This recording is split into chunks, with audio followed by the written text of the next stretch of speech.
Sri TV நேயர்களுக்கு வணக்கம். தேர்தலுக்கு பிந்தைய கருத்து கணிப்பு, கோட்டையை பிடிக்க போவது யார் நிகழ்ச்சியிலே மீண்டும் சந்திப்பதில் மகிழ்ச்சி. ஒவ்வொரு சட்டமன்ற தொகுதியாக பார்த்துட்டு இருக்கோம். அந்த வகையில் விழுப்புரம் மாவட்டத்துடைய சட்டமன்ற தொகுதி, விழுப்புரம் சட்டமன்ற தொகுதியை தான் பார்க்குறோம். இங்கே சென்ற முறை திமுகவுடைய டாக்டர் ஆர் லக்ஷ்மணன் வெற்றி பெற்றார். அப்பொழுது இங்கே சிவி சண்முகம் போட்டியிட்டார். சிவி சண்முகத்தை எதிர்த்து தான் லக்ஷ்மணன் போட்டியிட்டார். ரொம்ப அனல் பறக்கும் பிரச்சாரங்கள் ரொம்ப டஃப்பாக இருந்தது. அதில் 14,000 சொச்சம் வாக்குகள் வித்தியாசத்தில் லக்ஷ்மணன் வெற்றி பெற்றார் அப்படிங்கிறத பார்க்குறோம். அப்பொழுது 78% வாக்குகள் பதிவாயிருந்தன. இப்பொழுது லக்ஷ்மணன் திமுக சார்பாக போட்டியிடுகிறார். அதிமுக சார்பாக கே விஜயா போட்டியிடுறாங்க. அபிநயா பொன்னிவளவன் நாம் தமிழர் கட்சியின் சார்பாகவும், மோகன்ராஜ் தாவேகா கட்சியின் சார்பாகவும் போட்டியிடுறாங்க. இந்த முறை 85.27% வாக்கு பதிவாயிருக்கு. இது தாவேக்காவின் தாக்கமா, எஸ்ஐஆருடைய நீக்கமா அப்படிங்கிறத ஜீவரத்னம் சொல்லணும். வணக்கம். வணக்கம் சார். இப்போ விழுப்புரம் பொறுத்த வரைக்கும் பாத்தீங்கன்னா, இது முதல் ஸ்டார்டிங்ல தொடங்கும் போது இது திமுகவுக்கான கோட்டை அப்படின்ற மாதிரி தான் தொடங்குச்சு தேர்தல். ஆனா அது அப்படியே போக போக போக அது கடுமையாக ஆகிட்டே இருந்தது. அதுல பாத்தீங்கன்னா திமுகவுல இது ஒரு பொன்முடிக்கு அவர் ஒரு முக்கியத்துவம் கொடுக்காம இதுக்கு இந்த கடந்த 3 ஆண்டுகள்ல அவர் பண்ண சில விஷயங்கள் எல்லாமே இப்போ அவருக்கான பாதிப்பா பின்னாடி நிக்குது அவருக்கு, லட்சுமணன் அவர்களுக்கு, திமுக வேட்பாளர். இப்போ அதுல பாத்தீங்க அப்படின்னா சமுதாய ரீதியான சில பிரச்சனைகளை திமுகவினரே அங்க கிளப்புனாங்க. லட்சுமணன் வன்னியர்களுக்கு மட்டுமே அவர் வேலை செய்யறாரு, விடுதலை சிறுத்தைகள் போன்ற இந்த தாழ்த்தப்பட்ட மக்களுக்காகவோ இல்ல மற்றவர்களுக்காகவோ அவர் எதுவுமே பண்றது இல்ல, பொறுப்புகளும் அவர் சரியா கொடுக்கறது இல்ல, மதிக்கிறது இல்ல அப்படின்ற குற்றச்சாட்டுகளை நிறைய திமுகவினரே வச்சாங்க. கூட்டணி கட்சியினரும் நிறைய வச்சாங்க. இப்ப நீங்க ஒரு போஸ்டர் போடுறதுல இருந்து அவருக்கு பிரச்சனைகள் தொடங்குச்சு. அதாவது வேட்பாளர் அறிமுக கூட்டத்திலேயே போஸ்டர்ல இந்த பேரை இப்படி கீழே போட்டாங்க மேல போட்டாங்கன்னு சொல்லிட்டு விடுதலை சிறுத்தைகள் அந்த பிரச்சனைகள் தொடங்குச்சு. அது இல்லாம பார்க்கும்போது பொன்முடி அவர்கள் பல வேலைகளை இங்க பார்த்திருக்கிறதா கேள்விப்படுறோம்.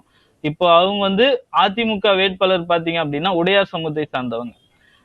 அந்த சமுதாயத்தை சார்ந்தவங்கன்றதுனால அனைத்து சமுதாயமும் ஒரு சிறுபான்மையினரா இருக்காங்க அப்படின்றதுனால அனைத்து சமுதாய வாக்குகளும் அந்த பக்கம் போறதுக்கான வாய்ப்பு நல்லாவே ஈஸியா இருந்தது. அதே போல விட்டமின் பான்றதுலயும் ஈக்குவலா ஃபைட் பண்ணாங்க. விழுப்புரத்தை பொறுத்த வரைக்கும் ஈக்குவலா ஃபைட் பண்ணாங்கன்னும் போது அப்ப லட்சுமணனுடைய அந்த யுக்தி இந்த இடத்துல பெருசா எடுபடலை அப்படின்றதான் பார்க்க முடியுது. அதே போல நகரப்பகுதி மட்டுமே பாத்தீங்கன்னா உங்களுக்கு 150 வார்டுகள் கிட்ட பாத்தீங்கன்னா நகர்பகுதியிலே முடிஞ்சிடும். அது தாவேக்கா அந்த இடத்துல வாக்குகளை தட்டி பறிக்கிறதுக்கு ஈஸியான ஒரு வழியாயிடுச்சு. கிராமப்புற வாக்குகள் பெரும்பாலும் அதிமுகவுக்கு நல்ல சாதகமான வாக்குகளாவே இருக்கு. இதுல இந்த மணல் பிரச்சனை, மணல் கொள்ளை, இந்த மாதிரியான பிரச்சனைகள்லாம் அவருக்கு அகைன்ஸ்டா நிறையவே கடந்த ஒரு 3 வருஷத்துல இருக்கு. அது எல்லாமே திமுகவினரே ஊதி பெருசாகிட்டாங்க.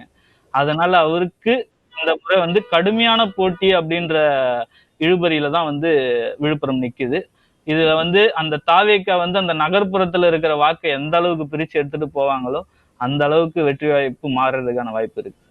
விழுப்புரம் மாவட்டம், விழுப்புரம் சட்டமன்ற தொகுதியுடைய தேர்தலுக்கு பிந்தைய கருத்து கணிப்பு தான் பார்க்குறோம். ரொம்ப இன்ட்ரெஸ்டிங்காக இருக்குது. இப்போ நமக்கே ஆச்சரியமாக இருக்குது சில தொகுதிகள் எப்படி போயிட்டுருக்கு அப்படிங்கிறது. குறிப்பாக இந்த தாவேக்காவுடைய தாக்கம்லாம். ஜீவரத்னம் இந்த பகுதியிலே தொடர்ச்சியாக கள ஆய்வு செய்துட்டு இருக்க நம்முடைய ஸ்ரீ டிவி செய்தியாளராக இங்கே கள ஆய்வு செஞ்சுருக்காங்க. வேறு ஆரம்பத்தில் இங்கே திமுக தான் ரொம்ப ஸ்ட்ராங்காக இருக்குது. ஏன்னா ஒரு படித்தவர், டாக்டர், நல்லா அறியப்பட்டவர் லக்ஷ்மணன், அவருக்கு ஒரு தாக்கம் இருக்குது, அவருக்கு அந்த பகுதியில் ஒரு மரியாதை இருக்குது, அதனால அவர் வெற்றி பெறக்கூடிய வாய்ப்பு இருக்குது அப்படின்னு நினச்சிட்டு இருந்த நேரத்தில், ஆனால் திமுகக்குள்ளாரையே உள்ளடி வேலைகள் மிக சிறப்பாக நடந்திருக்குது. அதுவும் குறிப்பாக அமைச்சராக இருந்து அந்த பதவியை இழந்த பொன்முடி, இந்த சூடுபட்ட அந்த பூனையா இல்லை அவர் புலியான்னு தெரியல, அந்த வருத்தம்லாம் அவருக்கு இருக்குது. மாவட்ட செயலாளர் அந்த பதவியும் போயிடுச்சு அப்படிங்கிற ஒரு ஆதங்கம் இதெல்லாம் இருக்கும்போது அவருக்கு கோபத்தினால லக்ஷ்மணனுக்கு நிறையாக உள்ளடி வேலை செய்திருக்காங்க. சமுதாய ரீதியாக பிசிக லக்ஷ்மணனுக்கு எதிரான ஒரு நிலைப்பாடை எடுத்திருக்காங்க. சாதாரணமாக பிசிகாவுடைய வாக்குகளை அதிகமாக தாவேக்கா கபலீகரம் செய்கிறதுங்கிறதை தாண்டி ஆஸ் ஏ கட்சியாகவே அவங்க லக்ஷ்மணனுக்கு எதிராக இந்த தொகுதியில் இருக்காங்க அப்படிங்கிறதும். இன்னொன்று மிக நுணுக்கமான ஒரு விஷயத்த ஜீவரத்னம் சொல்றாரு. என்னன்னா, விழுப்புரம் சட்டமன்ற தொகுதியில 150 வார்டுகள் நகர்ப்புறத்திலே வந்துடுது.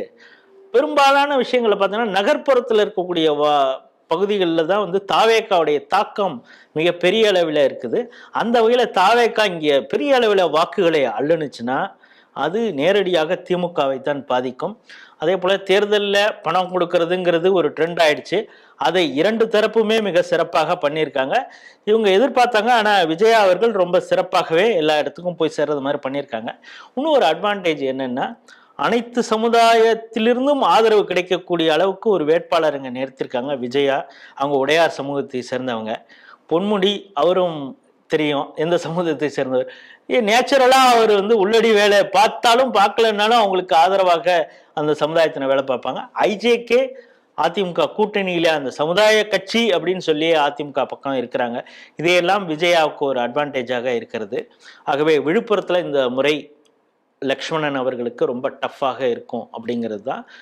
நகர்ப்புற பகுதியிலே தாவேகா பிரிக்கக்கூடிய அதிகப்படியான வாக்குகள் அது அதிமுகவுக்கு சாதகமாக அமையப் போகிறது அப்படிங்கிறது தான் ஸ்ரீ டிவியுடைய விழுப்புரம் சட்டமன்ற தொகுதியில் தேர்தலுக்கு பிந்தைய கருத்து கணிப்பின் நிலவரம். மீண்டும் வேறொரு சட்டமன்ற தொகுதியில் சந்திப்போம். நன்றி, வணக்கம்.